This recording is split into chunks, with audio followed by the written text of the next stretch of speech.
welcome to RANsquawk's morning briefing for Monday the 3rd of August 2009. Just headed through now 9:30 in London, so taking a quick look around the markets and a bit of a recap from the weekend's press. This morning very much dominated by two themes, that being UK bank earnings. We've seen HSBC and Barclays report, and also the pretty much global manufacturing PMIs that we've seen. Starting in China firstly, where we did see a 1 month high struck in their manufacturing PMI, came out at 52.8 against previous 51.8, and that fed through into Europe. The likes of Ireland and the various European constituents all reporting pretty much 11 to yearly highs, the Eurozone number beating expectations. That has helped boost the markets pretty much across the board in terms of sentiment. That was after a bit of caution was seen initially after Barclays reported pre-market this morning. They came out with a first half net of £1.9 billion, which was below the analyst expectation of £2.2 billion. They were seen, well, they did open up lower, however they moved quite quickly into positive territory. We did see their CEO Varley saying they see some signs of a slowdown in the rate of deterioration in their impairments. The company seeing £9 to £9.6 billion full year impairment estimates as reasonable.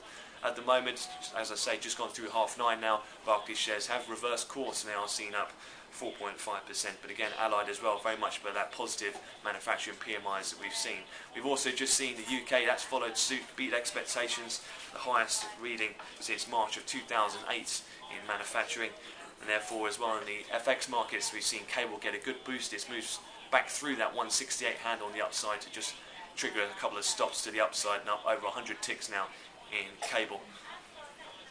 Just recapping though some other overnight news that is worth noting. Coming out of the US, a couple of comments coming from the US President, who said the recession is far from over. Obama has given warning that the US economy will not recover for many more months, and the recession was worse than anyone had thought. Elsewhere, Geithner says consensus is for growth later this year. Expected to grow later this year, and unemployment could ease in the second half of 2010, according to the US Treasury Secretary. And elsewhere, the former Federal Reserve Chairman Alan Greenspan says economic downturn is not quite over, but that the end is nearing. And also PIMCO's McCulley, closely followed in the US, he said over the weekend the Fed will not raise rates until 2011.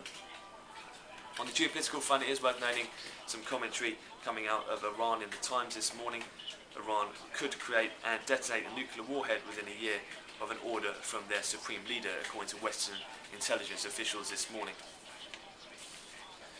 Taking a look then in the equities, obviously it's got a further boost out of this latest UK manufacturing PMI beating expectations, but more so it was the HSBC earnings which came out at 9:15 London time.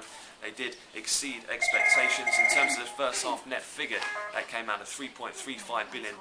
Analysts were actually looking for a loss of 600 million, so a lot better on the net figure. They saw much that was encouraging in the first half and said it may be that bottom of the cycle has passed or is about to. On the flip side though, somewhat of a caveat, it is worth noting that HSBC does continue to be cautious. They see the timing, shape and scale of recovery highly uncertain, and their first half loan impairment charges and credit risk provisions do stand at 13.9 billion. However, in the wake of those results, they were underperforming beforehand. They did move up to a session high of just up over 5%, and they are trading at the moment up 3% on the session, just gone through 9:30. So just moving on to what we're looking out for today, no major 130s out of the US today. It'll be the ISM manufacturing report that'll be due at 3 o'clock London time.